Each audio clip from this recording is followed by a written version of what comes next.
Good afternoon. Good afternoon, ma'am. Good afternoon, ma'am. Okay. Good Okay. afternoon. Ma'am. Good afternoon, ma'am. Good Good afternoon. afternoon, ma'am. Good afternoon, ma'am.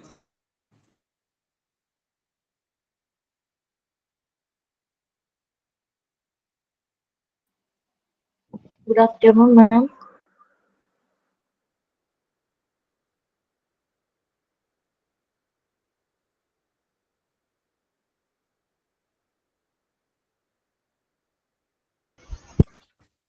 Good afternoon, ma'am.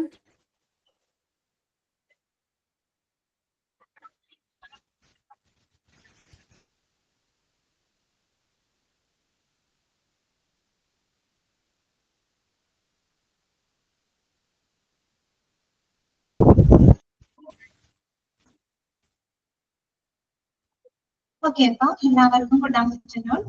അപ്പൊ നമുക്ക് ഇന്നത്തെ class start ചെയ്യാം. Okay.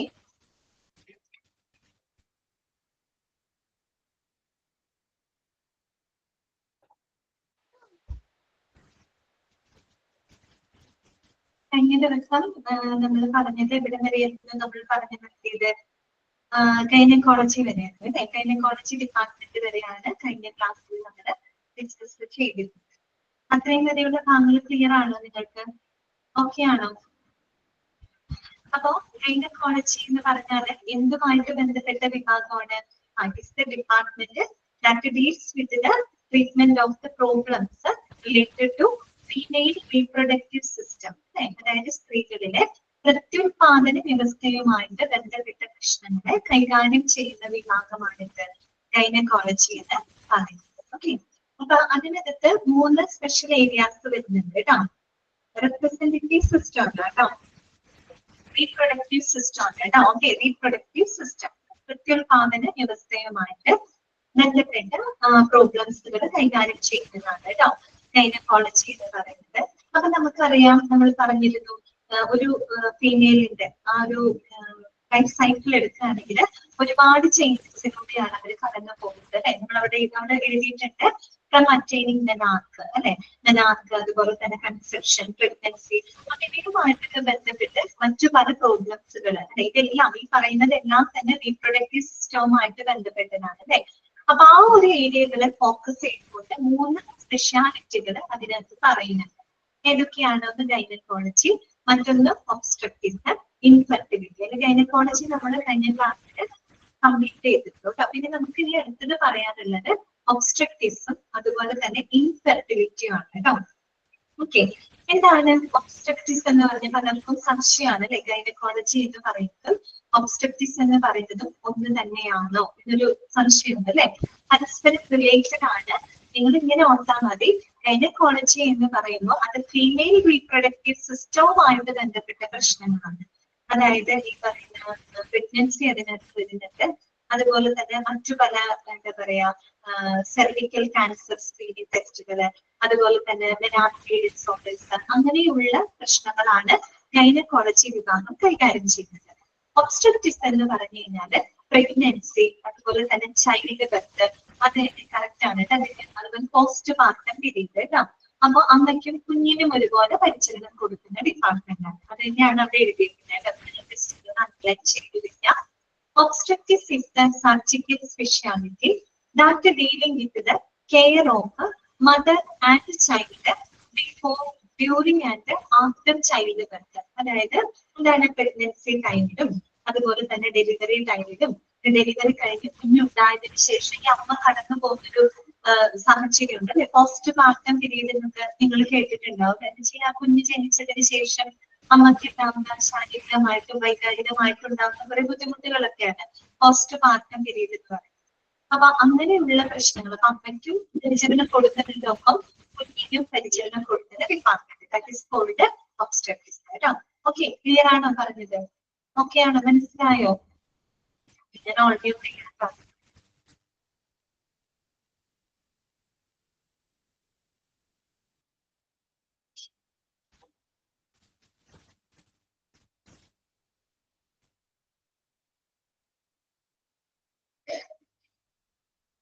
ഇനി നമുക്ക് പറയാനായിട്ടുള്ളത് infertility ആണ് കേട്ടോ.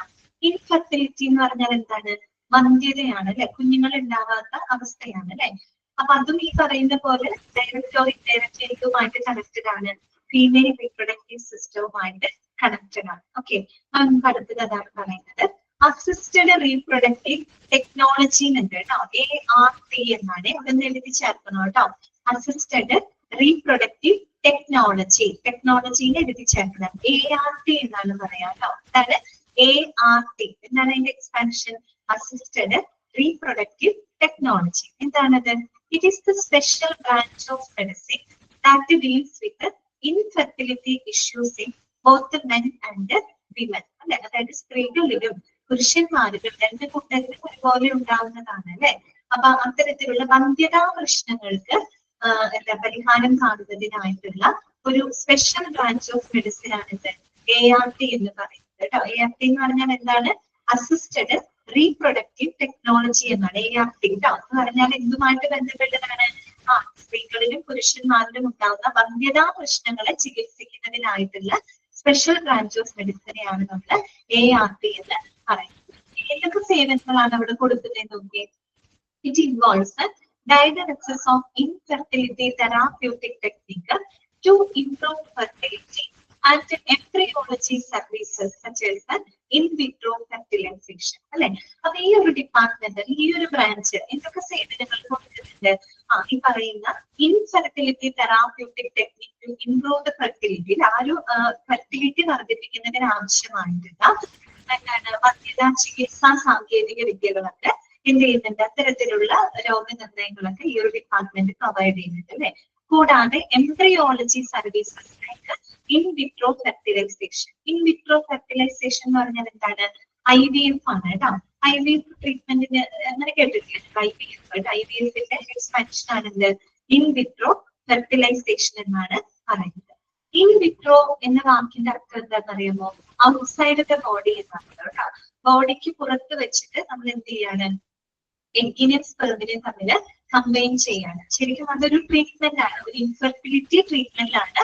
അത് ഇൻവോൾവ് ചെയ്യുന്നത് combining N egg with a sperm, അതായത് ഫീമെയിൽസിൽ നിന്നുള്ള എഗ് രണ്ടത്തിനെയും പുരുഷന്മാരിൽ നിന്നുള്ള സ്പെർം ഈച്ചത്തിനെയും നമ്മൾ എന്താണ് ഔട്ട്സൈഡ് ദ ബോഡി, ബോഡിക്ക് പുറത്ത് വെച്ച് ഒരു ലബോറട്ടറി സെറ്റിംഗ്സിൽ വെച്ച് നമ്മൾ അവയെ പരസ്പരം എന്ത് ചെയ്യാണ്? കമ്പൈൻ ചെയ്യാണ്. ഓക്കെ, കമ്പൈൻ ചെയ്തതിന് ശേഷം ആ ഫെർട്ടിലൈസ്ഡ് എഗ്ഗിനെ, അതിന് നമ്മൾ എംബ്രിയോ എന്നാണ് പറയാം, ഭ്രൂണം എന്നാണ് പറയാം. ഓക്കെ, ആ ഒരു ഭ്രൂണത്തിനെ നമ്മൾ എന്ത് ചെയ്യാണ്? ഫീമെയിലിന്റെ യൂട്രസിനകത്തേക്ക് ഡെപ്പോസിറ്റ് ചെയ്യുന്നത്. അപ്പൊ നമ്മളൊരു ലബോറട്ടറി സെറ്റിംഗ്സിൽ വെച്ചിട്ടാണ് ഇത് ചെയ്യുന്നത്. ഈ സ്പെർമിനെയും എഗ്ഗിനെയും തമ്മിൽ കമ്പൈൻ ചെയ്തുകൊണ്ട് രണ്ടിനെയും നമ്മൾ ക്രിയേറ്റ് ചെയ്യുന്നത് ഒരു ലബോറട്ടറി സെറ്റിംഗ്സിലാണ്. അതിനുശേഷമാണ് നമ്മൾ ഇതിനെ ഫീമെയിൽസിന്റെ യൂട്രസിനകത്തേക്ക് ഡെപ്പോസിറ്റ് ചെയ്യുന്നത്. ഓക്കെ, അതുകൊണ്ടാണ് അതിന്റെ പേര് ഇൻ വിട്രോ. ഈ പറഞ്ഞ ഇൻ വിട്രോ എന്ന് പറഞ്ഞാൽ എന്താണ്? ഔട്ട്സൈഡ് ദ ബോഡി, ബോഡിക്ക് പുറത്ത് വെച്ച് ഒരു ലബോറട്ടറി സെറ്റിംഗ്സിലാണ് അതിനെ കമ്പൈൻ ചെയ്യുന്നത്. അതുകൊണ്ടാണ് അതിന്റെ പേര് കേട്ടോ. ഇൻ വിട്രോ ഫെർട്ടിലൈസേഷൻ അഥവാ IVF പോലെയുള്ള എംബ്രിയോളജി സേവനങ്ങളും ഈ ഒരു ഡിപ്പാർട്ട്മെന്റ് പ്രൊവൈഡ് ചെയ്യുന്നു. ക്ലിയർ ആയോ? അപ്പൊ ഇത്രയും ഏരിയകളാണ് നമ്മൾ പറഞ്ഞത്. ഗൈനക്കോളജി എന്ന് പറഞ്ഞാല് it deals with the treatment of problems related to female reproductive system. Okay, obstetrics എന്ന് പറഞ്ഞു കഴിഞ്ഞാൽ എന്താണ്? ഇത് dealing with the care of the mother and child. അമ്മയ്ക്കും കുഞ്ഞിനും ഒരുപോലെ പരിചരണം കൊടുക്കുന്ന വിഭാഗമാണ് obstetrics എന്ന് പറയുന്നത്. ART, assisted reproductive technology എന്ന് പറഞ്ഞാൽ എന്താണ്? It is the special branch of medicine that deal with the infertility in both men and women. സ്ത്രീകൾക്കും പുരുഷന്മാരിലും ഉണ്ടാവുന്ന വന്ധ്യതാ പ്രശ്നങ്ങൾ പരിഹരിക്കുന്ന വിഭാഗമാണ് ART എന്ന് പറയുന്നത്. ഓക്കെ ആണോ? ക്ലിയർ ആയോ? ഇൻ വിട്രോ ഫെർട്ടിലൈസേഷൻ പോലെയുള്ള കാര്യങ്ങളൊക്കെ എവിടെയാണ്, ഏത് ഡിപ്പാർട്ട്മെന്റിലാണെന്ന് വെച്ചാൽ ART ഡിപ്പാർട്ട്മെന്റാണ് കേട്ടോ. അത് ഫുള്ളും അണ്ടർലൈൻ ചെയ്ത് വെക്കാം കേട്ടോ. മുഴുവനും അണ്ടർലൈൻ ചെയ്ത് വെക്കാം. മിസ്സിനെ കാണാൻ പറ്റുന്നില്ല, സാരില്ല. മിസ്സിനെ കാണാൻ പറ്റുന്ന എല്ലാവർക്കും കാണാൻ പറ്റുന്നുണ്ടല്ലോ. എന്നെ കാണണ്ട, എന്നെ ക്ലാസ് കേട്ടാ. ഓക്കെ,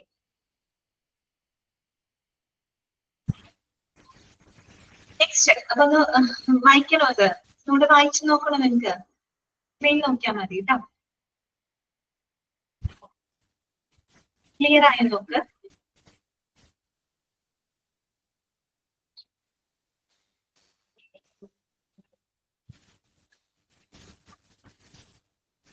ഓക്കെ,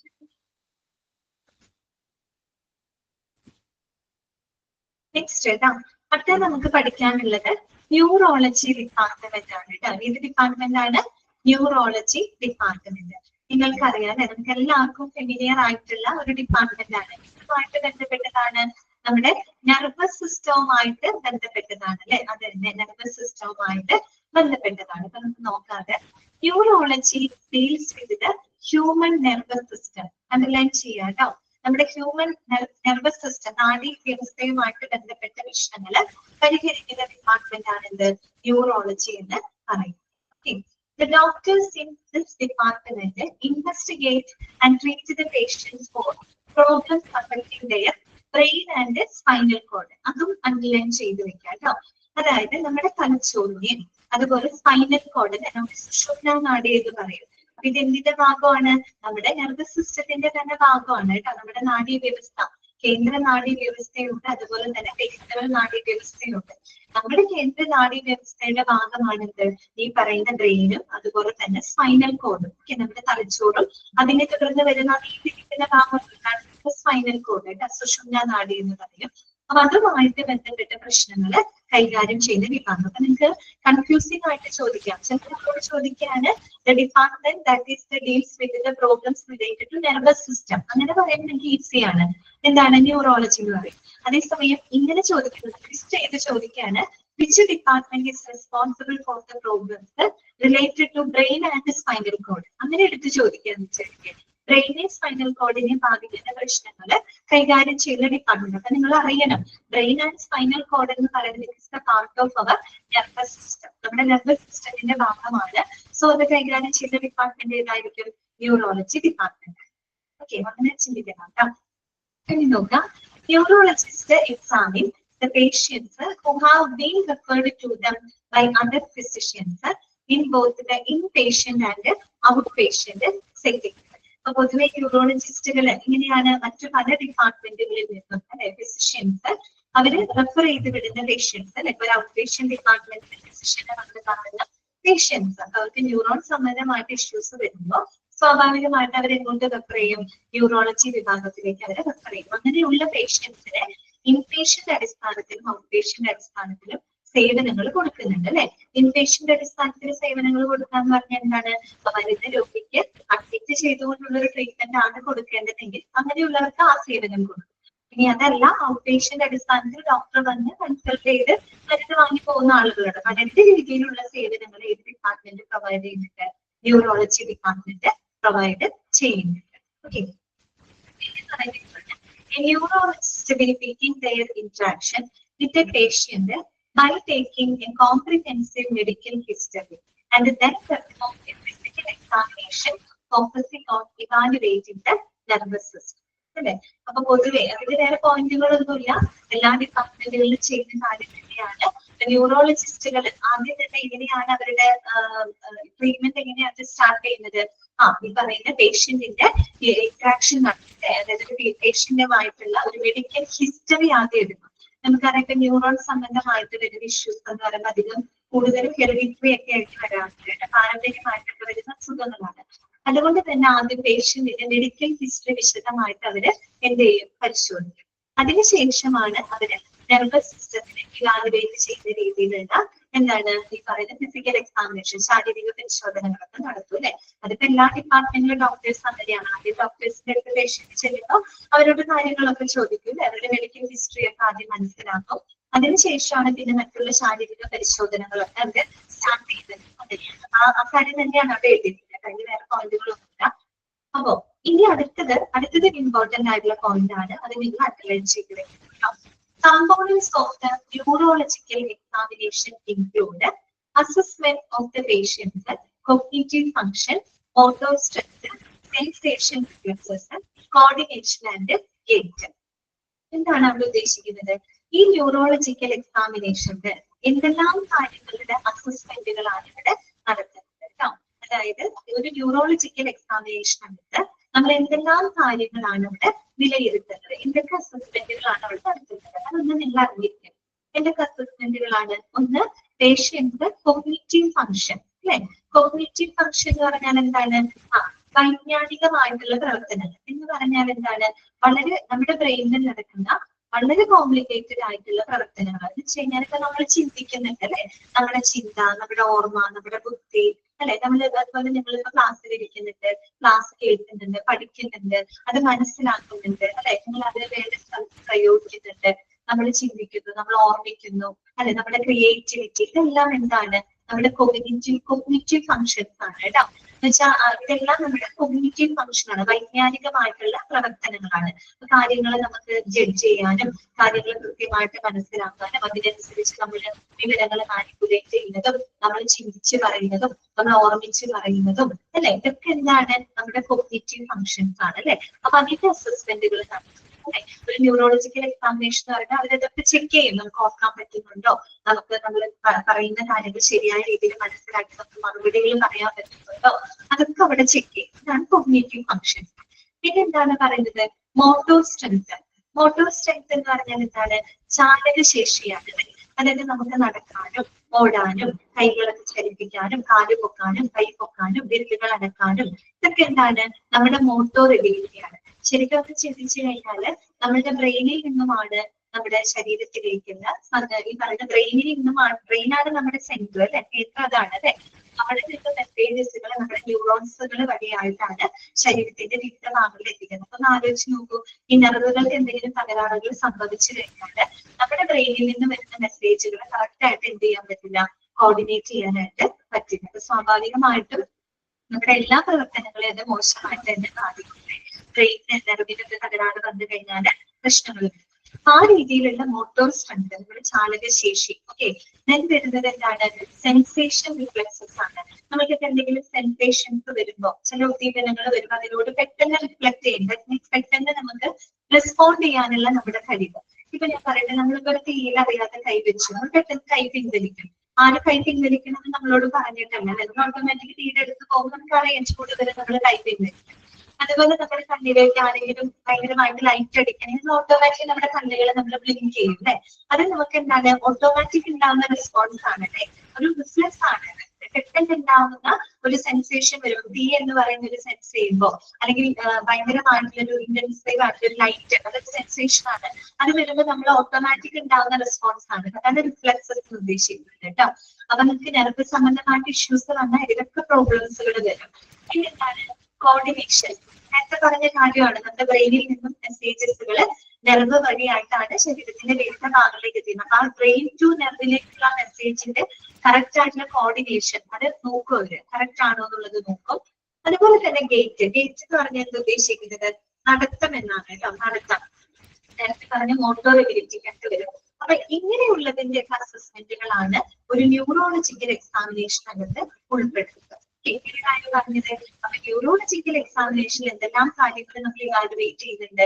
ഒന്ന് പേഷ്യൻസ് കോഗ്നിറ്റീവ് ഫങ്ഷൻ, രണ്ട് മോട്ടോർ സ്ട്രെങ്ത്, മൂന്നാമത്തത് സെൻസേഷൻ റിഫ്ലെക്സസ്, നാലാമത്തത് കോർഡിനേഷൻ, അഞ്ചാമത്തത് ഗേറ്റ്. ഇത്രയും കാര്യങ്ങളുടെ അസസ്മെന്റുകളാണ് ഒരു ന്യൂറോളജിക്കൽ എക്സാമിനേഷൻ നമ്മൾ നടത്തുന്നത്. ഓക്കെ ആണോ, ക്ലിയർ ആണോ പറഞ്ഞത്? അപ്പൊ നോക്കുക, neurologist do not perform surgery കേട്ടോ. ഗേറ്റ് എന്ന് പറഞ്ഞാൽ നടക്കാനുള്ളത്, നടക്കാന്ന് പറയുന്നതും ഒരു എന്താണ് ഒരു ന്യൂറോ മസ്കുലർ ആക്ടിവിറ്റി തന്നെയാണ് കേട്ടോ.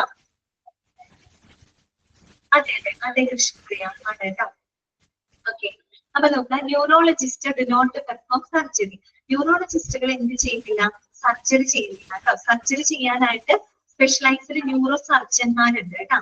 എന്താണ് അവിടെ പറയുന്നത്, if one of their patients requires surgery, they refer them to a neurosurgeon that requires the surgical intervention. അപ്പൊ സർജറി ചെയ്യുന്നത് ആരല്ല, ന്യൂറോളജിസ്റ്റുകളല്ല കേട്ടോ. സർജറി ചെയ്യേണ്ട ഒരു ആവശ്യം വന്നു കഴിഞ്ഞാൽ അതിൽ സ്പെഷ്യലൈസ്ഡ് ആയിട്ട് ന്യൂറോ സർജന്മാര്, പ്രത്യേക ആൾക്കാരുണ്ട് കേട്ടോ, ന്യൂറോ സർജൻസ് ഉണ്ട്. അവരാണ് ന്യൂറോളജിക്കൽ സർജറികളുടെ കാര്യങ്ങളൊക്കെ ചെയ്യുന്നത്. അപ്പൊ നമ്മൾ പഠിച്ച കാര്യം എന്താ, ന്യൂറോളജി എന്ന് പറഞ്ഞാൽ നെർവസ് സിസ്റ്റവുമായിട്ട് ബന്ധപ്പെട്ട ഡിപ്പാർട്ട്മെന്റ് ആണ്. അല്ലെങ്കിൽ വേറെ രീതിയിൽ ചോദിക്കാം, നമ്മുടെ ബ്രെയിൻ ആൻഡ് സ്പൈനൽ കോഡുമായിട്ട് ബന്ധപ്പെട്ട ഇഷ്യൂസിനെ കൈകാര്യം ചെയ്യുന്ന ഡിപ്പാർട്ട്മെന്റ് ഏതാണെന്ന് ചോദിച്ചാലും അത് ന്യൂറോളജി ഡിപ്പാർട്ട്മെന്റ് ആണ്. ഓക്കെ, പിന്നെ ഒരു ന്യൂറോളജിക്കൽ എക്സാമിനേഷൻ എന്ന് പറയുമ്പോൾ എന്തൊക്കെ കാര്യങ്ങളാണ് നമ്മൾ അസസ് ചെയ്യുന്നത്? നേരത്തെ പറഞ്ഞ കോഗ്നിറ്റീവ് ഫങ്ഷൻ, മോട്ടോർ സ്ട്രെങ്ത്, അതുപോലെ sensation reflex, coordination and gate. Okay, പിന്നെ ന്യൂറോളജിസ്റ്റുകൾ സർജറി ചെയ്യുന്നുണ്ടോ? ഇല്ല. സർജറി ചെയ്യുന്നത് ആരാണ്? ന്യൂറോ സർജൻ ആണ് കേട്ടോ. ഓക്കെ, ഇത്രയും കാര്യങ്ങളാണ് എനിക്ക് മനസ്സിലാക്കിയിരിക്കുന്നത്. വായിച്ചു നോക്കിക്കോ കേട്ടോ, വായിച്ചു നോക്കിക്കോ.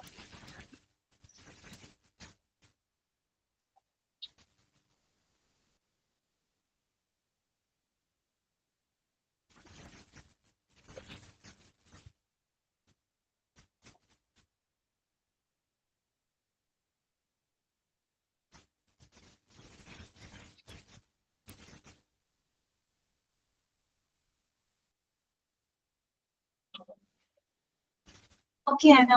മനസ്സിലായോ? ക്ലിയർ ആണോ? ഓക്കെ, അടുത്ത ഡിപ്പാർട്ട്മെന്റിലോട്ട് പോവാം നമുക്ക്. നെക്സ്റ്റ് ഡിപ്പാർട്ട്മെന്റ് നെഫ്രോളജി ഡിപ്പാർട്ട്മെന്റ് ഉണ്ട് കേട്ടോ. ഇതാണ് നെഫ്രോളജി ഡിപ്പാർട്ട്മെന്റ്. ഏതുമായിട്ട് ബന്ധപ്പെട്ടതാണ്? കുറെ പേർക്ക് അറിയാവുന്നതാണ്. ഏതുമായിട്ട് ബന്ധപ്പെട്ട ഡിപ്പാർട്ട്മെന്റ് നിങ്ങൾ പറയാം, ഏതാണ്? ഓക്കെ, കറക്റ്റ് ആണ് കേട്ടോ. കൃഷ്ണപ്രിയ, കിഡ്നിയാണ് കേട്ടോ. കിഡ്നിയുമായിട്ട് ബന്ധപ്പെട്ട വിഭാഗമാണ് നെഫ്രോളജി എന്ന് പറയുന്നത്. ഓക്കെ ദിവ്യ, കറക്റ്റ് ആണ്, കിഡ്നിയാണ് കേട്ടോ. അതായത് നമുക്കറിയാം അല്ലെ, നമ്മുടെ ശരീരത്തിൽ 2 കിഡ്നികൾ ഉണ്ട് അല്ലെ. കിഡ്നിയുടെ ഫംഗ്ഷൻ എന്താണ്? നമ്മുടെ ശരീരത്തിൽ എന്ത് ഫംഗ്ഷനാണ് കിഡ്നി ചെയ്യുന്നത്? എന്ത് ഫംഗ്ഷനാണ് ചെയ്യുന്നത് കിഡ്നി? യൂറിൻ. ഓക്കെ, അതായത് ശരിയാണ്. അതായത് നമ്മുടെ ബ്ലഡ് പ്യൂരിഫൈ ചെയ്യുക അല്ലെ, നമ്മുടെ ബ്ലഡ് പ്യൂരിഫിക്കേഷൻ ഓഫ് ബ്ലഡ് അല്ലെ, നമ്മുടെ ബ്ലഡിന്റെ പ്യൂരിഫൈ ചെയ്യുക അല്ലെ, ശുദ്ധീകരിക്കുന്നത് ആരാണ്? നമ്മുടെ കിഡ്നിയാണ്. പ്രത്യേകിച്ച് നമ്മുടെ ശരീരത്തിൽ ഉണ്ടാകുന്ന അധിക ദ്രാവകങ്ങള്, മാലിന്യങ്ങള് ഇതൊക്കെ നീക്കം ചെയ്ത് നമ്മുടെ യൂറിനിലൂടെ എലിമിനേറ്റ് ചെയ്യുന്നത് ആരാണ്? കിഡ്നിയാണ് അല്ലെ. അപ്പൊ പിന്നെ അത് മാത്രമല്ല, മറ്റൊരുപാട് ഫംഗ്ഷൻസ് കിഡ്നി ചെയ്യുന്നുണ്ട്. നമ്മുടെ ശരീരത്തിനകത്തുള്ള എന്താണ് ധാതു ലവണങ്ങൾ അല്ലെ, സോഡിയം, പൊട്ടാസ്യം, അതുപോലെ തന്നെ എന്താണ് കാൽസ്യം, മഗ്നീഷ്യം, ഇങ്ങനെയുള്ള ധാതു ലവണങ്ങളെയൊക്കെ കറക്റ്റ് ആയിട്ട് കൺട്രോൾ ചെയ്യുന്നതും നമ്മുടെ രക്തസമ്മർദ്ദമൊക്കെ കൺട്രോൾ ചെയ്യുന്നതിലൊക്കെ പ്രധാനപ്പെട്ട പങ്ക് വഹിക്കുന്ന ഒരു ഓർഗനാണ് എന്ത്? കിഡ്നി എന്ന് പറയുന്നത്. ബെനിഫിറ്റ് ഡയാലിസിസ് എന്ന് പറയുന്ന ഒരു ചാപ്റ്റർ പഠിക്കാനുണ്ട്. അതിൽ വളരെ വിശദമായിട്ട് തന്നെ കിഡ്നിയുടെ ഫങ്ഷൻസ് ഒക്കെ നമ്മൾ പഠിക്കും. ഓക്കെ, അപ്പൊ കിഡ്നിയുടെ ഫംഗ്ഷൻ പറഞ്ഞു, പ്യൂരിഫിക്കേഷൻ ഓഫ് ബ്ലഡ് ആണ്. നമ്മുടെ ബ്ലഡ് ശുദ്ധീകരിക്കുക എന്നുള്ളതാണ് കിഡ്നിയുടെ ഫംഗ്ഷൻ. അപ്പൊ ശുദ്ധീകരിക്കുന്നതിനായിട്ട് നമ്മുടെ കിഡ്നിക്കകത്ത് ഒരു അരിപ്പയുണ്ട്, ഫിൽറ്ററുണ്ട്. നമ്മൾ അതിനെ പറയാം നെഫ്രോൺസ് എന്നാണ് പറയാ. ഇതിനെ പറയാ നെഫ്രോൺസ്. അതുകൊണ്ടാണ് ആ പേരില് നെഫ്രോളജി എന്ന് വന്നത് കേട്ടോ. ഓക്കെ, കണക്ട് ചെയ്യാൻ പറഞ്ഞതാണ്. കിഡ്നിക്കകത്ത് ഒരു അരിപ്പയുണ്ട്, ഒരു ഫിൽറ്റർ ഉണ്ട്. അതിന് നമ്മൾ എന്താ പറയാ? നെഫ്രോൺസ് എന്നാണ് പറയാ കേട്ടോ. അതുകൊണ്ടാണ് അതിന്റെ പേരിൽ എന്ത് വന്നത്? നെഫ്രോളജി എന്ന് പറഞ്ഞത്. ഓക്കെ, അപ്പൊ നമുക്ക് നോക്കാം. Nephrology focuses on the diagnosis and treatment of the diseases that effect the kidney. Okay, കിഡ്നിയുമായിട്ട് ബന്ധപ്പെട്ട പ്രശ്നങ്ങൾ കൈകാര്യം ചെയ്യുന്ന ഡിപ്പാർട്ട്മെന്റ് ഏതാണ്? നെഫ്രോളജി. എന്തൊക്കെ പ്രശ്നങ്ങളാണ് അവിടെ കൈകാര്യം ചെയ്യുന്നത് നോക്കിയേ? ഇൻക്ലൂഡിംഗ് ഇലക്ട്രോലൈറ്റ് ഡിസ്റ്റർബൻസ് അല്ലെ. ഇലക്ട്രോലൈറ്റ് എന്ന് പറഞ്ഞാൽ ഇവിടെ ഉദ്ദേശിക്കുന്നത് നമ്മുടെ ശരീരത്തിനകത്തുള്ള ധാതു ലവണങ്ങളാണ് കേട്ടോ. സോഡിയം, പൊട്ടാസ്യം, അതുപോലെ കാൽസ്യം, മഗ്നീഷ്യം, അങ്ങനെയുള്ള ധാതു ലവണങ്ങളൊക്കെ ഇല്ലേ. അപ്പൊ പ്രത്യേകിച്ച് നമുക്കറിയാം കിഡ്നി ട്രബിള് വന്നു കഴിഞ്ഞു കഴിഞ്ഞാൽ ഇത്തരത്തിലുള്ള ധാതു ലവണങ്ങള്, ഇലക്ട്രോലൈറ്റ് ഇംബാലൻസ് അനുഭവപ്പെടും അല്ലെ. നമ്മുടെ ശരീരത്തിനകത്ത് ധാതു ലവണങ്ങളുടെയൊക്കെ എന്താ പറയാ ബാലൻസ് നഷ്ടപ്പെടും. അങ്ങനെ നഷ്ടപ്പെടുമ്പോൾ സ്വാഭാവികമായിട്ട് നമുക്ക് അതിനെ തുടർന്ന് നമ്മുടെ രക്തസമ്മർദ്ദം വർദ്ധിക്കും. അങ്ങനെ ഒരുപാട് പ്രോബ്ലംസ് ഉണ്ടാവും അല്ലെ. And hyper tension. Hyper tension എന്ന് പറഞ്ഞാൽ എന്താണ്? ഹൈ ബി പി ആണ് കേട്ടോ. ഏതൊരു വാക്കിന്റെ കൂടെ ഹൈപ്പർ എന്ന് കണ്ടു കഴിഞ്ഞാൽ ഹൈ ലെവലിനെയാണ് സൂചിപ്പിക്കുന്നത്. ഓക്കെ, ഹൈപ്പോ എന്ന് തന്നു കഴിഞ്ഞാൽ ലോ ലെവലിനെയാണ് സൂചിപ്പിക്കുന്നത് കേട്ടോ. ഹൈപ്പർ എന്ന് കണ്ടാൽ ഹൈ ലെവലിനെയാണ്, ഹൈപ്പോ എന്ന് പറഞ്ഞാൽ ലോ ലെവലിനെയാണ് സൂചിപ്പിക്കുന്നത്. അപ്പൊ ഇത്തരത്തിലുള്ള ഇലക്ട്രോലൈറ്റ് ഇംബാലൻസ്, അതുപോലെ hyper tension, high blood pressure, ഇത്തരത്തിലുള്ള പ്രോബ്ലംസുകളൊക്കെ കൈകാര്യം ചെയ്യുന്നുണ്ട്. എന്ന് പറഞ്ഞാല് ഇതൊക്കെ വരുന്നത് കിഡ്നി തകരാറ് വന്നാൽ ഇങ്ങനെയുള്ള പ്രോബ്ലംസ് വരും. ഇതൊക്കെ കൈകാര്യം ചെയ്യുന്നത് ഏത് ഡിപ്പാർട്ട്മെന്റിലാണ്? നെഫ്രോളജി ഡിപ്പാർട്ട്മെന്റിലാണ് കേട്ടോ. അത് കൂടാതെ renal replacement therapy including dialysis and transplant are also carried out by the nephrologist അല്ലെ. റീനൽ റീപ്ലേസ്മെന്റ് തെറാപ്പി അഥവാ RRT എന്നാണ് പറയുക കേട്ടോ. റീനൽ എന്ന വാക്ക് എന്തുമായിട്ട് ബന്ധപ്പെട്ടതാണ്? കിഡ്നിയുമായിട്ട് ബന്ധപ്പെട്ടതാണ്. മറന്നു പോകരുത് കേട്ടോ. Renal diet, renal replacement, renal transplantation, renal failure എന്നൊക്കെ കേട്ട് കഴിഞ്ഞാൽ റീനൽ എന്ന വാക്ക് എന്തുമായിട്ട് ബന്ധപ്പെട്ടതാണ്? കിഡ്നിയുമായിട്ട് ബന്ധപ്പെട്ടതാണ്. അപ്പൊ ഇത്തരത്തില് ഡയാലിസിസും കിഡ്നി ട്രാൻസ്പ്ലാന്റേഷൻ പോലെയുള്ള റീനൽ റീപ്ലേസ്മെന്റ് തെറാപ്പികളും ഏത് ഡിപ്പാർട്ട്മെന്റിലാണ് ചെയ്യുന്നത്? നെഫ്രോളജി ഡിപ്പാർട്ട്മെന്റിനകത്താണ് ചെയ്യുന്നത്. അതിൽ സ്പെഷ്യലൈസ്ഡ് ആയിട്ടുള്ള ഡോക്ടേഴ്സിനെ നമ്മൾ എന്താ പറയാ? നെഫ്രോളജിസ്റ്റ് എന്നാണ് പറയുന്നത് അല്ലെ. എന്ന് പറയാം നെഫ്രോളജിസ്റ്റ്. ഓക്കെ, ക്ലിയർ ആയോ പറഞ്ഞത്? നെഫ്രോളജി അത്രേ ഉള്ളൂ കേട്ടോ. ഓക്കെ ആണോ? മനസ്സിലായില്ലേ? ഓക്കെ, അപ്പൊ നമുക്ക് അടുത്ത ഡിപ്പാർട്ട്മെന്റിലേക്ക് പോവാം. നെക്സ്റ്റ് ഡിപ്പാർട്ട്മെന്റ് ആണ് ന്യൂക്ലിയർ മെഡിസിൻ ഡിപ്പാർട്ട്മെന്റ്. മറ്റു ഇപ്പൊ നമ്മൾ ഇതുവരെ പഠിച്ച ഡിപ്പാർട്ട്മെന്റുകളിൽ പലതും നമ്മൾക്ക് അറിയാവുന്നതാണ്, കേട്ടിട്ടുണ്ട്, കണ്ടിട്ടുണ്ട്. മിക്കപ്പോഴും ഹോസ്പിറ്റലിലൊക്കെ പോകുമ്പോൾ നമ്മൾ കണ്ടിട്ടുള്ളതാണ്.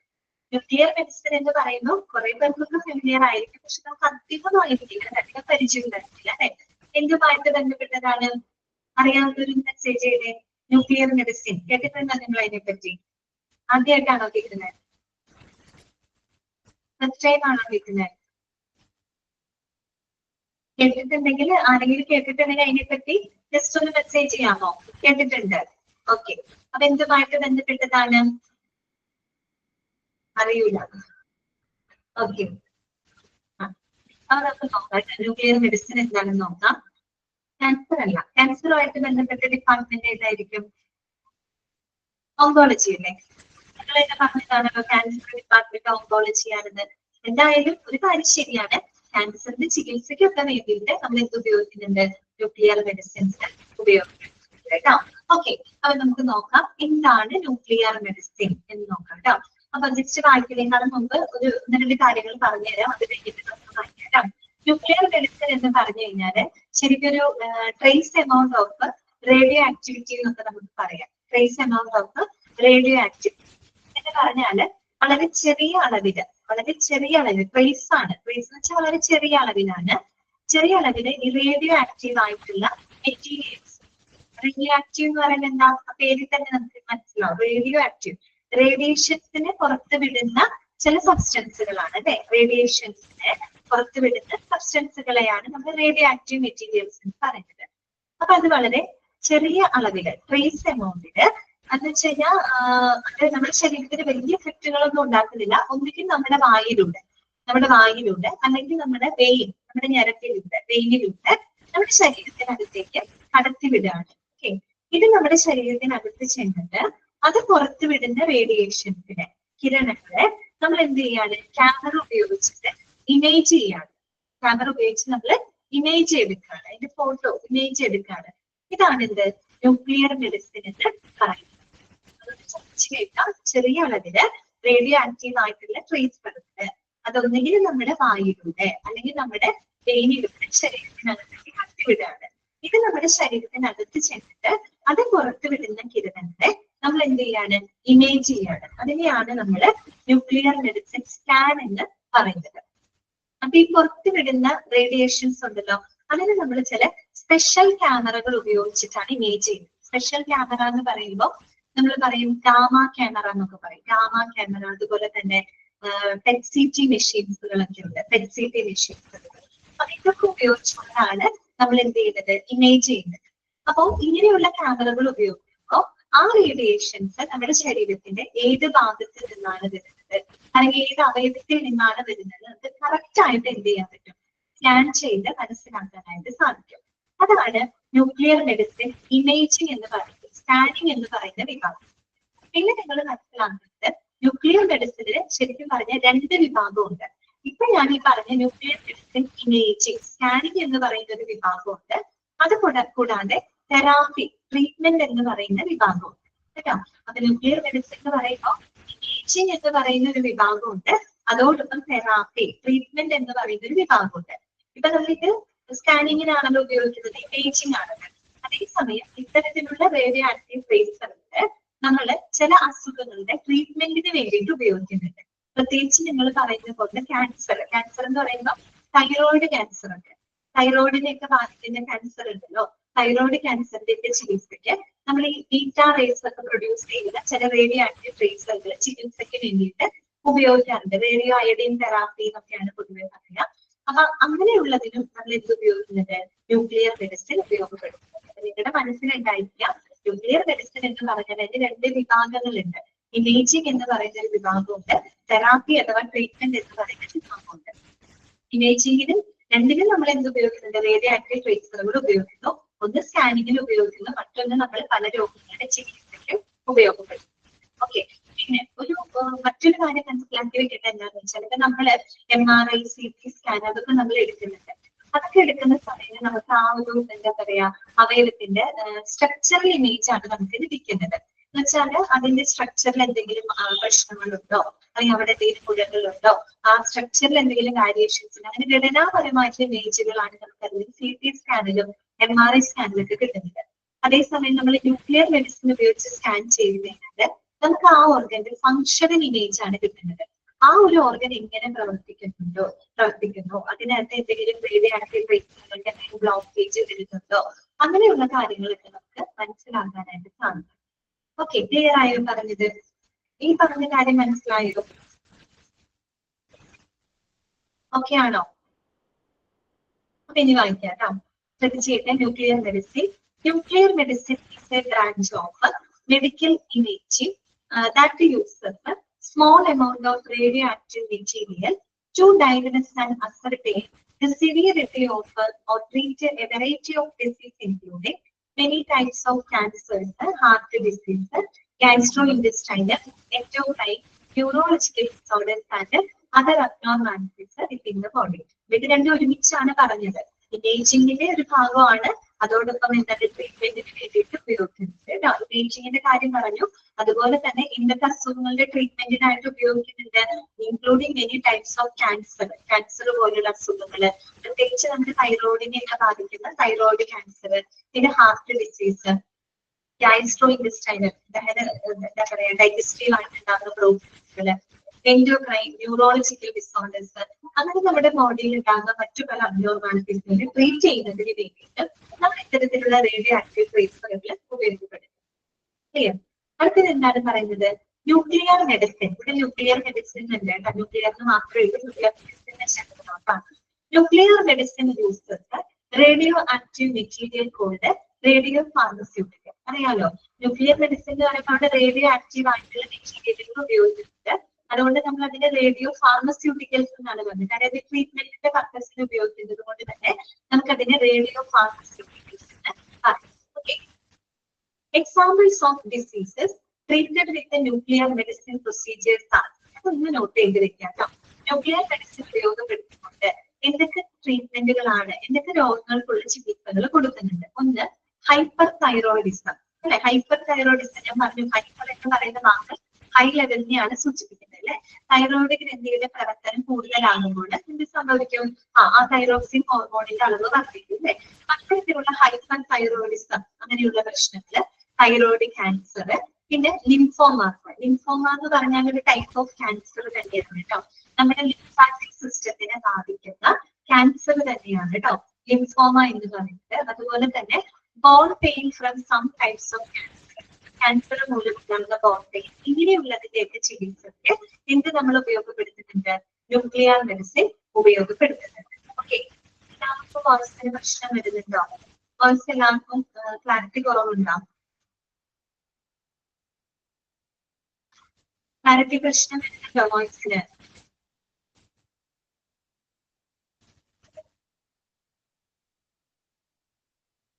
ഓക്കെ,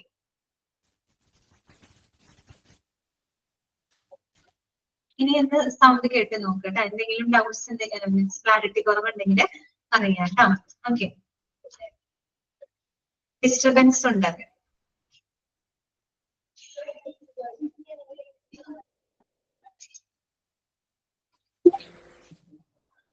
അത് നോക്കാം. ഇവിടെ പറഞ്ഞു നിർത്തിയത് from some types of cancer. ഇനി നോക്കാം, specially designed cameras allow doctors to track the path of these radioactive traces. അല്ലെ, അതിനായിട്ട് നമ്മൾ സ്പെഷ്യൽ ക്യാമറകളാണ് ഉപയോഗിക്കുന്നത്. ഞാൻ നേരത്തെ പറഞ്ഞില്ലേ, ഗാമ ക്യാമറ, PET-CT മെഷീൻസ് പോലെയുള്ള ക്യാമറകളൊക്കെയാണ് ഇതിന് വേണ്ടിയിട്ട് നമ്മൾ ഉപയോഗപ്പെടുത്തുന്നത്. കാര്യം ഈ റേഡിയോ ആക്റ്റീവ് ട്രേസറുകൾ നമ്മുടെ ശരീരത്തിനകത്ത് കടത്തി വിട്ട് കഴിഞ്ഞാൽ അതിനെ കറക്റ്റ് ആയിട്ട് ട്രാക്ക് ചെയ്യുന്നത്. അതിനു വേണ്ടി നമ്മൾ ഉപയോഗിക്കുന്ന ക്യാമറകൾ, സ്പെഷ്യൽ ക്യാമറകളാണ് അതിനായിട്ട് ഉപയോഗപ്പെടുത്തുന്നത് കേട്ടോ. For the most diagnostic studies in nuclear medicine, the radioactive tracer is administered to a patient by intravenous injections. നേരത്തെ പറഞ്ഞല്ലോ, ഒന്നുകിൽ മൗത്തിലൂടെ ആയിരിക്കാം, വായിലൂടെ ആയിരിക്കാം, അല്ലെങ്കിൽ നമ്മളുടെ ഇഞ്ചക്ഷൻസ് ത്രൂ വെയിൻ വഴിയായിട്ടും ഇത്തരം റേഡിയോ ആക്റ്റീവ് ട്രേസറുകളെ ശരീരത്തിനകത്തോട്ട് കടത്തിവിടും. ഓക്കെ, ഇനി നോക്കട്ടെ, ഇനി പറയുന്നത് ഇമ്പോർട്ടന്റ് പോയിന്റ് ആണ്, നോട്ട് ചെയ്ത് വെക്കാം. Single photon emission computed tomography or SPECT, SPECT എന്നാണ് കേട്ടോ, SPECT and positron emission tomography or PET scan, PET, PET scan are the two most common imaging modalities in nuclear medicine. നമ്മുടെ nuclear മെഡിസിനിൽ ഉപയോഗിക്കുന്ന ഏറ്റവും പ്രധാനപ്പെട്ട രണ്ട് imaging മെത്തേഡുകളാണ് എന്ത്, സ്പെക്റ്റും അതുപോലെ തന്നെ പെറ്റ് സ്കാൻ. സ്പെക്റ്റിന്റെ ഫുൾ ഫോം പഠിച്ചു വെക്കാം. Single photon emission computed tomography. Okay, പെറ്റിന്റെ ഫുൾ ഫോം എന്താണ്, പോസിട്രോൺ എമിഷൻ ടോമോഗ്രഫി. ഓക്കെ, അപ്പൊ അതിന്റെ ഫുൾ ഫോമും പഠിച്ചു വെക്കാം. ഈ പറയുന്ന സ്പെക്ട്, പെറ്റ് സ്കാനർ ഇതൊക്കെ ഏതിൽ വരുന്ന ഇമേജിംഗ് മെത്തേഡുകളാണ്, ന്യൂക്ലിയർ മെഡിസിൻ എന്ന് പറയുന്ന വിഭാഗത്തിൽ വരുന്ന ഇമേജിംഗ് മെത്തേഡാണ് കേട്ടോ. ഓക്കെ, ക്ലിയർ ആയോ?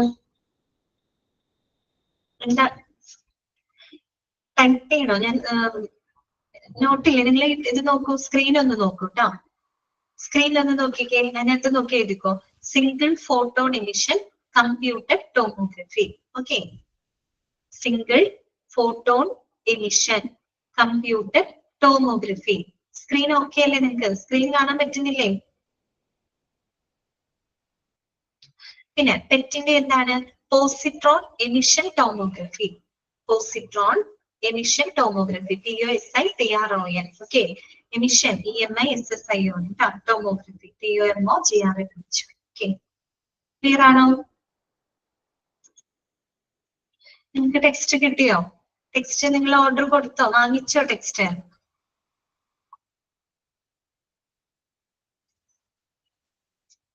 ടെക്സ്റ്റ് എത്രയും പെട്ടെന്ന് വാങ്ങണം കേട്ടോ, അല്ലെങ്കിൽ ബുദ്ധിമുട്ടാണ് നിങ്ങൾക്ക് വരിക. ഇപ്പോഴും എഴുതിയെടുക്കല് ബുദ്ധിമുട്ടായിരിക്കും. ടെക്സ്റ്റ് ഉള്ളവര് മാർക്ക് ചെയ്ത് വെക്കാം കേട്ടോ, അല്ലാത്തവര് ഇതേ സ്ക്രീനിൽ ഒന്ന് നോക്കി വേഗം എഴുതിയെടുക്കാം. സ്പെക്റ്റിന്റെയും പെറ്റിന്റെയും ഒക്കെ ഫുൾ ഫോം. ഇത്രയും ക്ലിയർ ആണോ? ന്യൂക്ലിയർ മെഡിസിൻ വരെയുള്ള ഭാഗങ്ങൾ ഓക്കെ ആണോ? അങ്ങനെയാണെങ്കിൽ നമുക്ക് നെക്സ്റ്റ് ഡിപ്പാർട്ട്മെന്റിലോട്ട് കടക്കാം കേട്ടോ. അടുത്ത ഡിപ്പാർട്ട്മെന്റ് ആണ് ഓങ്കോളജി ഡിപ്പാർട്ട്മെന്റ് കേട്ടോ. ഇതാണ് ഓങ്കോളജി. അതാണ് നിങ്ങൾ പറഞ്ഞ ക്യാൻസറുമായിട്ട് ബന്ധപ്പെട്ട വിഭാഗം. അതിനെയാണ് നമ്മൾ ഓങ്കോളജി എന്ന് പറയുന്നത്. ഓക്കെ, വായിക്കാം. This department inquires and treats all kinds of cancers and provides a wide range of chemotherapy treatment and radiotherapy for the cancerous tumors and blood disorders. നിങ്ങൾ എന്ത് മനസ്സിലാക്കിയാൽ മതി, oncology is the department that deals with the problems. എന്താണ് problems of cancer അല്ലെ, cancer സംബന്ധമായിട്ടുള്ള ഇഷ്യൂസുകൾ കൈകാര്യം ചെയ്യുന്ന department അല്ലെ.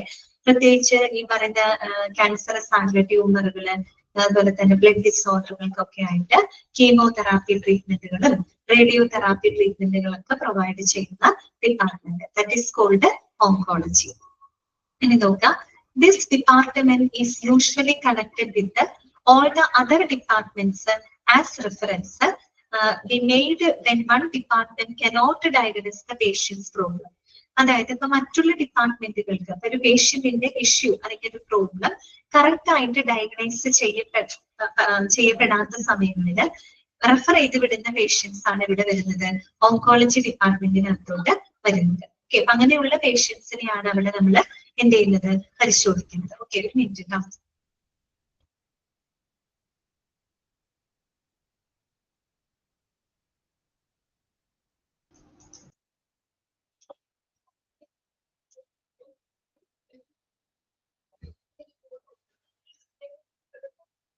Okay, doctors also carry out tumor removal procedures which are then sent for the biopsy to verify whether the tumor is harmful or not.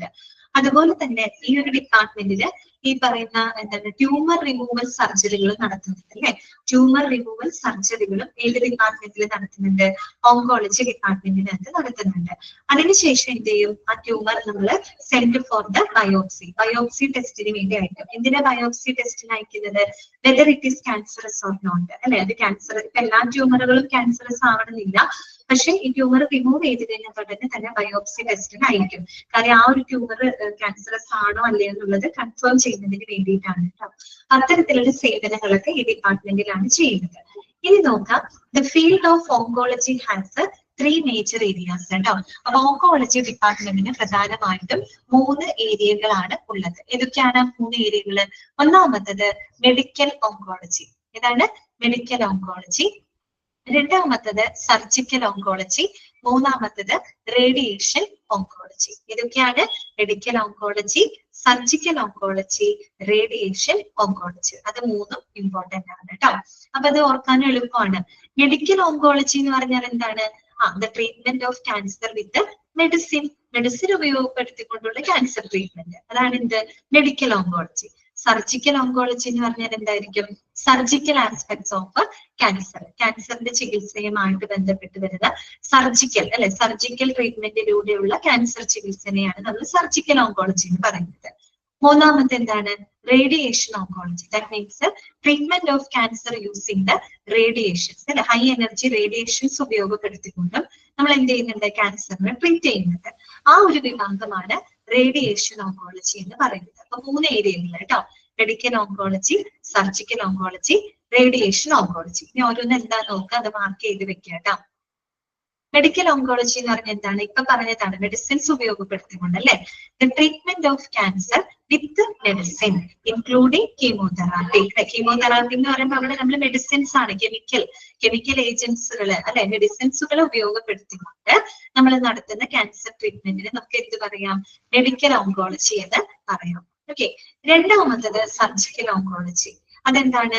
Surgical aspects of cancer including biopsy and surgical resection of tumours അല്ലെ.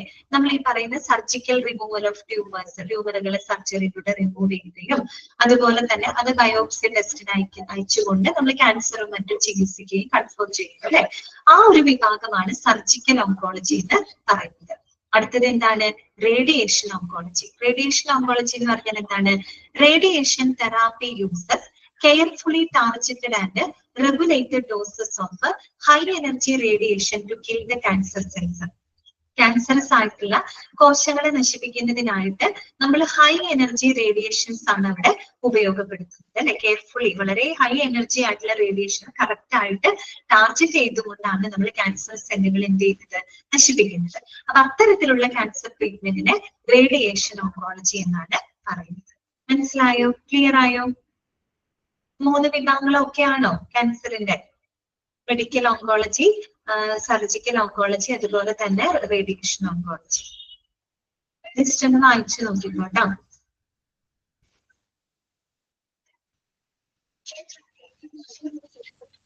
സൗണ്ടിന് പ്രശ്നം വരുന്നുണ്ടോ? Sound clear അല്ലേ?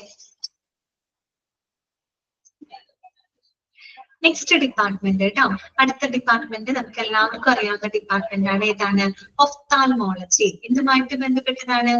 കണ്ണ് സംബന്ധമായിട്ടുള്ള പ്രശ്നങ്ങളെ കൈകാര്യം ചെയ്യുന്ന department. That is called ophthalmology. അതിനകത്ത് കുറച്ച് പോയിന്റുകൾ പഠിക്കാനുണ്ട്, നോട്ട് ചെയ്ത് വെക്കേണ്ട കുറച്ച് പോയിന്റുകൾ ഉണ്ട്. ഒന്ന് നോക്കി വെക്കാം. This department deals with the investigation and treatment of I problems of adult and children അല്ലെ. മുതിർന്ന ആളുകളിലും അതുപോലെ തന്നെ കുട്ടികളിലും ഒക്കെ ഉണ്ടാകുന്ന നേത്ര രോഗങ്ങളുമായിട്ട് ബന്ധപ്പെട്ട വിഭാഗം. That is called ophthalmology. Okay. ഇനി എന്താണ്? Their services include. എന്തൊക്കെ സേവനങ്ങളാണ് ഒരു ഒഫ്താൽമോളജി ഡിപ്പാർട്ട്മെന്റിൽ നിന്ന് പ്രൊവൈഡ് ചെയ്യുന്നത്?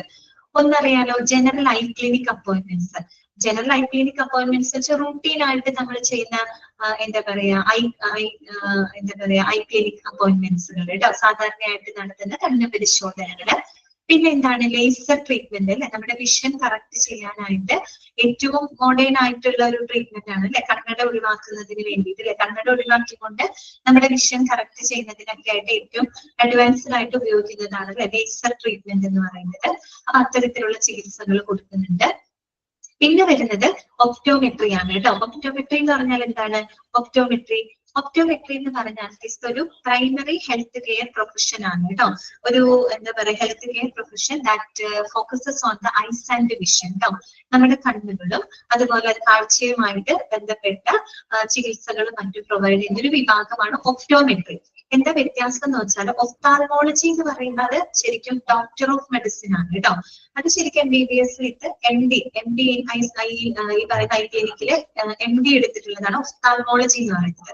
എന്നുവെച്ചാൽ കുറേ കൂടെ കോംപ്ലക്സ് ആയിട്ടുള്ള എന്താ പറയാ കണ്ണ് സംബന്ധമായിട്ടുള്ള ഇഷ്യൂസ്, ഈ സർജറികള് അങ്ങനെയുള്ള പ്രശ്നങ്ങളൊക്കെ കൈകാര്യം ചെയ്യുന്ന വിഭാഗമാണ് ഒഫ്താൽമോളജി. ഓക്കെ. ഡോക്ടേഴ്സ് തന്നെയാണ്. ഒപ്റ്റോമെട്രി എന്ന് പറയുന്നത് ഡോക്ടർ അല്ല, അതൊരു എന്താ പറയാ BSc ഒപ്റ്റോമെട്രി എന്നൊക്കെ പറയും. അതൊരു കോഴ്സാണ് ശരിക്കും. അതൊരു എന്താ പറയാ പ്രൈമറി ഹെൽത്ത് കെയർ പ്രൊഫഷൻ ആണ്. ഈ ഒപ്റ്റോമെട്രിസ്റ്റ് എന്ന് പറഞ്ഞു കഴിഞ്ഞാൽ പ്രൈമറി ഐ കെയർ പ്രൊവൈഡേഴ്സ് ആണ്. അതായത് പ്രാഥമികമായിട്ടുള്ള ഈ പറയുന്ന കണ്ണ് സംബന്ധമായിട്ടുള്ള ഇഷ്യൂസുകളൊക്കെ ഹാൻഡിൽ ചെയ്യുന്ന ആൾക്കാരാണ് ഒപ്റ്റോമെട്രി. എന്ന് വെച്ചാൽ ഇപ്പൊ നമുക്ക് കണ്ണിന് ഇഷ്യൂസ് വന്നാൽ നമ്മളിപ്പോ എന്താ പറയുക ഗ്ലാസ് ഒക്കെ റെഫർ ചെയ്യില്ലേ, ലെൻസിന്റെ പവർ ഒക്കെ നോക്കി കറക്റ്റ് ആയിട്ട് ലെൻസ് റെഫർ ചെയ്യാം, ഐ ഡ്രോപ്സുകൾ റെഫർ ചെയ്യുന്നതൊക്കെ ഒപ്റ്റോമെട്രിക്കാരാണ്. ഒപ്റ്റോമെട്രിസ്റ്റ് എന്ന് വെച്ചാൽ അവർ വളരെ കോംപ്ലിക്കേറ്റഡ് ആയിട്ടുള്ള ഐ സ്പെഷ്യലിസ്റ്റുകളൊന്നുമല്ല, പ്രൈമറി ഐ കെയർ പ്രൊവൈഡേഴ്സ് മാത്രമാണ് കേട്ടോ. പ്രാഥമികമായിട്ടുള്ള ഐ കെയർ കൊടുക്കുന്ന ആളുകളെയാണ് ഒപ്റ്റോമെട്രി. പിന്നെ അത് MBBS വിത്ത് MD അങ്ങനെയല്ലാതെ ഇതൊരു BSc ഒപ്റ്റോമെട്രി എന്നൊക്കെ പറയുന്ന ഒരു പ്രൊഫഷനാണ്. അതൊരു ഡോക്ടറൽ ഡിഗ്രിന്ന് നമുക്ക് പറയാനായിട്ട് പറ്റില്ല. ഓക്കെ, അതാണ് അവ തമ്മിലുള്ള വ്യത്യാസം. പിന്നെ എന്താ പറയുക ഒഫ്താൽമോളജി എന്ന് പറയുമ്പോൾ കുറേ കൂടെ കോംപ്ലിക്കേറ്റഡ് ആയിട്ടുള്ള ഐ സ്പെഷ്യലിസ്റ്റുകളാണ്. അവർ ഡോക്ടേഴ്സ് ആണ്, സർജറി മറ്റൊക്കെ ചെയ്യുന്ന അങ്ങനെയുള്ള വലിയ വലിയ ഇഷ്യൂസ് കൈകാര്യം ചെയ്യുന്നതാണ് ഒഫ്താൽമോളജിസ്റ്റ് കേട്ടോ. അപ്പൊ ഒപ്റ്റോമെട്രിസ്റ്റിന്റെ അടുത്താണ് പേഷ്യൻസ് ആദ്യം വരുന്നത്, അവിടെ നിന്നുമാണ് ഒപ്താൽമോളജിസ്റ്റിന്റെ അടുത്തേക്ക് അവരെ റെഫർ ചെയ്ത് വിടുന്നത് കേട്ടോ. ഓക്കെ, ഒപ്റ്റോമെട്രി എന്നുള്ളത് മനസ്സിലാക്കി വെക്കുക. It is a health care profession that focuses on the eyes and vision കേട്ടോ. പ്രൈമറി ഐ കെയർ പ്രൊവൈഡേഴ്സ് മാത്രമാണ് ഒപ്റ്റോമെട്രി എന്ന് പറയുന്നത്. അടുത്തതാണ് ഓർത്തോപ്റ്റിസ്റ്റ്. ഓർത്തോപ്റ്റിസ്റ്റ് എന്ന് പറഞ്ഞാൽ ആരാണെന്ന് അറിയുമ്പോൾ അതും അണ്ടർലൈൻ ചെയ്ത് വെക്കാം. Orthoptist are the experts in diagnosing and treating defects in the eye movement and problems with how the eye work together called binocular vision. അതായത് ഓർത്തോപ്റ്റിസ്റ്റ് എന്ന് പറഞ്ഞു കഴിഞ്ഞാല് നമ്മുടെ നേത്ര ചലന വൈകല്യങ്ങളുമായിട്ട് ബന്ധപ്പെട്ട പ്രശ്നങ്ങൾ കൈകാര്യം ചെയ്യുന്ന വിഭാഗമാണ്. മനസ്സിലായോ? ഓർത്തോപ്റ്റിസ്റ്റ് എന്ന് പറഞ്ഞാൽ എന്താണ്? നേത്ര ചലന വൈകല്യങ്ങളുമായിട്ട് ബന്ധപ്പെട്ട പ്രശ്നങ്ങൾ കൈകാര്യം ചെയ്യുന്ന ഡിപ്പാർട്ട്മെന്റ് ആണ്. നിങ്ങൾ കണ്ടിട്ട് ചിലപ്പോ കണ്ണുകളുടെ ദിശകളിലൊക്കെ വ്യത്യാസം ഉണ്ടായിരിക്കും, അല്ലെ, മൂവ്മെന്റ്സിലൊക്കെ വ്യത്യാസം ഉണ്ടായിരിക്കും. നമുക്കറിയാം ആ ഒരു ദ്വിനേത്ര ദർശനം എന്ന് പറയില്ല, how the eye work together കൊണ്ട് ബൈനോക്കുലർ വിഷൻ. ദ്വിനേത്ര ദർശനം എന്ന് പറഞ്ഞാൽ എന്താണ്? ബൈനോക്കുലർ വിഷൻ എന്ന് പറഞ്ഞാൽ എന്താണ്? നമുക്ക് രണ്ട് കണ്ണുകളും ഒരേ സമയം ഒരേ വസ്തുവിൽ ഫോക്കസ് ചെയ്യാനുള്ള ഒരു കപ്പാസിറ്റി ഉണ്ട്, അല്ലെ? അങ്ങനെ നമ്മൾ രണ്ട് കണ്ണുകളും ഒരേ വസ്തുവിൽ കേന്ദ്രീകരിക്കുമ്പോഴാണ് നമുക്കൊരു ബൈനോക്കുലർ വിഷൻ കിട്ടുന്നത്. കറക്റ്റ് ആയിട്ട് ആ ഒരു വസ്തുവിന്റെ കറക്റ്റ് ആ ഡിസ്റ്റൻസും ആ ഒരു വലിപ്പം ഒരു 3D ഇമേജ് എന്നുള്ള രീതിയിൽ നമുക്ക് കറക്റ്റ് കിട്ടുന്നത് എപ്പോഴാണ്? ഈ രണ്ട് കണ്ണുകളും ഒരേപോലെ ഫോക്കസ് ചെയ്യുമ്പോഴാണ്, അല്ലെ? അതാണ് നമ്മുടെ ബൈനോക്കുലർ വിഷൻ എന്ന് പറയുന്നത്.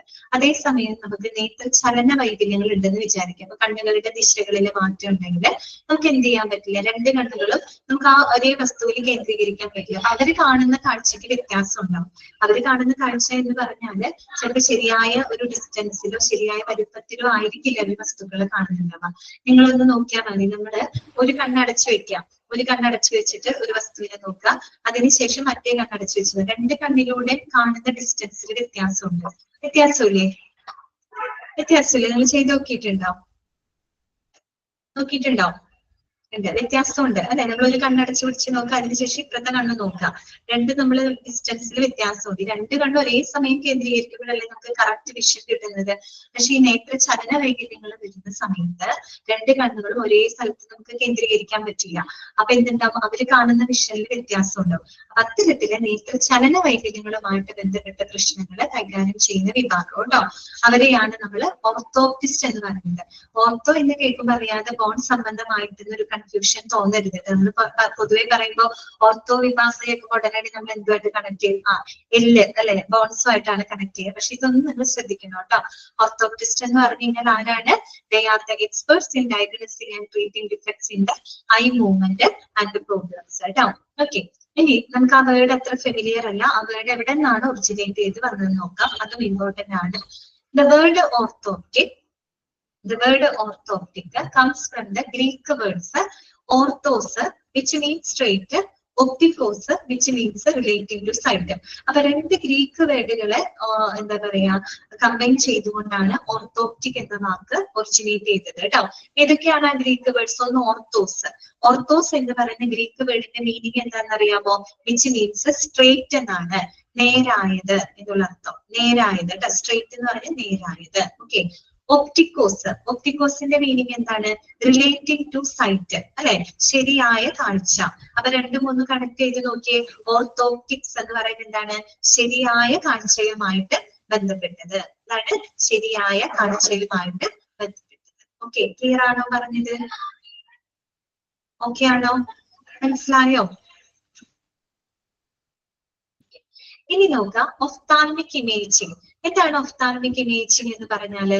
It is the use of specialist equipment to create detailed images to support the diagnosis and treatment of a range of eye conditions. നമ്മൾ ഇത്തരത്തിലുള്ള ഈ പറയുന്ന നേത്ര രോഗങ്ങളെയൊക്കെ നിർണ്ണയിക്കുന്നതിനും അതിന്റെ ചികിത്സയെ സപ്പോർട്ട് ചെയ്യുന്നതിനുമായിട്ട് നമ്മൾ എന്ത് ചെയ്യണം? വിവിധ ഉപകരണങ്ങൾ ഉപയോഗിച്ചുകൊണ്ട് അതിന് ഇമേജ് എടുക്കും അല്ലെ? സ്കാൻ ഒക്കെ ചെയ്യുന്ന പോലെ കണ്ണിന്റെയും എന്താ പറയുക ചികിത്സക്കായിട്ട് അല്ലെങ്കിൽ ചികിത്സയെ സപ്പോർട്ട് ചെയ്യുന്നതിന് വേണ്ടിയിട്ട് നമ്മൾ അതിന്റെ ഇമേജുകൾ എടുക്കാനായിട്ട് ഉപകരണങ്ങളൊക്കെ ഉപയോഗിക്കുന്ന ആ ഒരു പ്രൊസീജിയറിനെയാണ് ഒഫ്താൽമിക് ഇമേജിംഗ് എന്ന് പറയുന്നത് കേട്ടോ. Ophthalmic imaging it is the use of specialist equipment. എന്തിനു വേണ്ടിയിട്ടാണ്? To create the detailed images to support the diagnosis and treatment of a range of eye conditions. Clear ആയോ ഒഫ്താൽമോളജി? അപ്പൊ ഒപ്റ്റോമെട്രി എന്താന്ന് മനസ്സിലാക്കാം. ഒപ്റ്റോമെട്രിയും ഒഫ്താൽമോളജിയും തമ്മിലുള്ള ചെറിയൊരു വ്യത്യാസം അറിഞ്ഞിരുന്നാൽ മതി. ചോദിക്കൊന്നുമില്ല, അറിഞ്ഞിരുന്നാൽ മതി. ഒപ്റ്റോമെട്രി എന്ന് പറഞ്ഞ ഒരു പ്രൈമറി ഹെൽത്ത് കെയർ പ്രൊഫഷൻ ആണ് കേട്ടോ. അവര് വെറും പ്രൈമറി ഐ കെയർ പ്രൊവൈഡേഴ്സ് മാത്രമാണ്. ഓക്കെ. അതേസമയം ഒഫ്താൽമോളജി എന്ന് പറയുന്നത് MBBS ഡോക്ടറാണ്. അവരാണ് കൂടുതൽ കോംപ്ലിക്കേറ്റഡ് ആയിട്ടുള്ള ഐ ഇഷ്യൂസ് ഒക്കെ കൈകാര്യം ചെയ്തത് ഒഫ്താൽമോളജിസ്റ്റുകളാണ് കേട്ടോ. ഓർത്തോപ്റ്റിസ്റ്റ് എന്ന് പറഞ്ഞു കഴിഞ്ഞാൽ നേത്ര ചലന വൈകല്യങ്ങളുമായിട്ട് ബന്ധപ്പെട്ട പ്രശ്നങ്ങൾ കൈകാര്യം ചെയ്യുന്ന വിഭാഗമാണ്. ഒഫ്താൽമിക് ഇമേജിംഗ് എന്ന് പറഞ്ഞാല് നമ്മൾ നേത്ര രോഗങ്ങളുടെ ചികിത്സയ്ക്കും നിർണയത്തിനും സപ്പോർട്ട് ചെയ്യുന്നതിന് വേണ്ടിയിട്ട് വിവിധ ഉപകരണങ്ങൾ ഉപയോഗിക്കുന്ന ആ ഒരു പ്രൊസീജിയറിനെ നമ്മൾ ഒഫ്താൽമിക് ഇമേജിംഗ് എന്ന് പറയുന്നത്. ഓക്കെ. നെക്സ്റ്റ് വിഭാഗമാണ് ഓർത്തോപീഡിക്സ് കേട്ടോ. ഏത് ഡിപ്പാർട്ട്മെന്റ് ആണ്? ഓർത്തോപീഡിക്സ്. അത് വേണമെങ്കിൽ നമുക്ക് നെക്സ്റ്റ് ക്ലാസ്സിൽ എടുക്കാം കേട്ടോ. ഇത്രയും നമ്മൾ ഇന്ന് പഠിച്ച ഡിപ്പാർട്ട്മെന്റുകൾ ഏതൊക്കെയായിരുന്നു?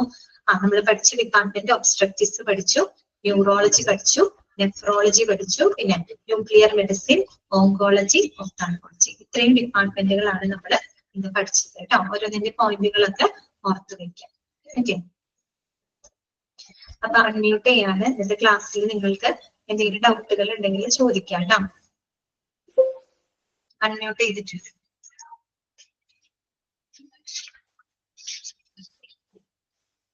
മാം, ഈ ന്യൂക്ലിയർ മെഡിസിൻ എന്ന് പറഞ്ഞാല് ഈ റേഡിയേഷന് മാത്രമുള്ള ട്രീറ്റ്മെന്റാ?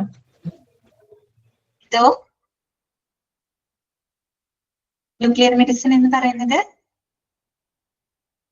റേഡിയേഷൻ ട്രീറ്റ്മെന്റ് മാത്രമാണോ? റേഡിയേഷൻ ട്രീറ്റ്മെന്റ് മാത്രമല്ല, ചില ഞാൻ പറഞ്ഞല്ലോ ട്രീറ്റ്മെന്റിന് ഉപയോഗിക്കുന്നുണ്ട്. ഇപ്പൊ ചെറിയ അളവിലൊക്കെ ട്രേസറുകൾ ഉപയോഗിച്ച് നമുക്ക് ചികിത്സിക്കാനും പറ്റും. റേഡിയേഷൻസ് അതായത് അതിൽ നിന്ന് പ്രൊഡ്യൂസ് ചെയ്യപ്പെടുന്ന റേഡിയേഷൻസ് ഉപയോഗപ്പെടുത്തിയിട്ടാണ് ചികിത്സിക്കുന്നതും ഇമേജ് ചെയ്യുന്നതും. ഓക്കെ. റേഡിയേഷൻ തന്നെയാണ് കേട്ടോ. റേഡിയേഷൻസിന് പ്രൊഡ്യൂസ് ചെയ്യുന്ന ട്രേസറുകൾ ഉപയോഗിക്കുന്നു. ഓക്കെ.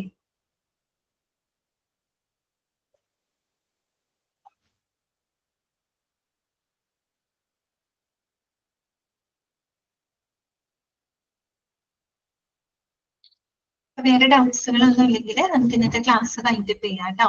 ഇത്രയും ഭാഗങ്ങളൊക്കെ നിങ്ങൾ മനസ്സിലാക്കി ടെക്സ്റ്റ് ഉള്ളവർ വായിച്ചു നോക്കുക കേട്ടോ. Okay. Thank you. Thank you ma'am.